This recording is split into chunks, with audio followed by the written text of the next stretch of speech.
ये क्वेश्चन जी काफ़ी डिफरेंट सा है, नोट्स में भी मैंने सॉल्व किया था। तो इसमें कह रहे हैं कि in the circuit shown lamp P is rated to 50 volt 50 वाट।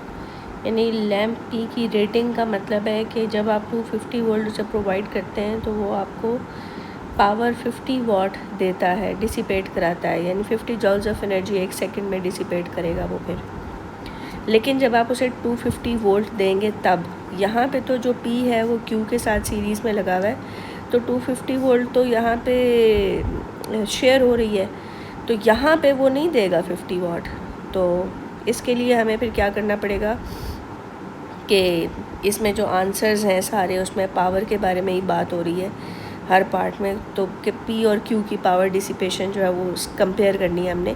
तो इसका फिर ये हल है कि हम P = I² R का फार्मूला लगाएंगे, क्योंकि इन दोनों लैम्प्स में करंट कांस्टेंट है, तो वो हमारी एक रिक्वायरमेंट भी पूरी हो जाएगी कि इक्वेशन में जो है वो बाकी सब कांस्टेंट होते हैं और सिर्फ जो रिक्वायर्ड वेरिएबल्स होते हैं उनको डिस्कस किया जाता है। तो रेजिस्टेंस ऑफ द लैम्प और पावर डिसिपेटेड डायरेक्टली प्रोपोर्शनल होगी। तो रेजिस्टेंस हमें अब लैम्प्स की पता नहीं है, तो वो हम कैसे निकालेंगे, P = V² R के फार्मूले से। यहाँ से हम रेजिस्टेंस ऑफ P निकाल लेंगे जो कि बनती है 1250 कुछ ऐसे करके बनती है। और इसी तरह हम जो Q की रेटिंग है उसके थ्रू हम रेजिस्टेंस ऑफ Q निकालेंगे जो कि 312.5 बनती है।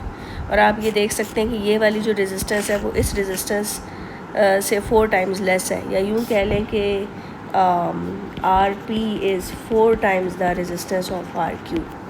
तो फिर अगर P की रेजिस्टेंस 4 गुना ज़्यादा है तो P जो है वो पावर भी 4 टाइम्स मोर डिसिपेट करेगा, बिकॉज हमने फार्मूला P = I² R लगाना है। P = VI हम नहीं लगा सकते क्योंकि पोटेंशियल भी वेरी कर रहा है दोनों में, क्योंकि because they are in series और करंट सेम है, ठीक है।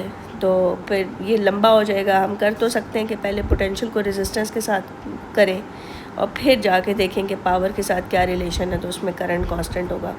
बट उससे बेहतर ये है कि डायरेक्ट ये वाला मेथड लगा लिया जाए जिसमें रेजिस्टेंस ऑलरेडी आप निकाल चुके हैं और फिर पावर के साथ उसको चेक कर लें जबकि करंट कांस्टेंट है।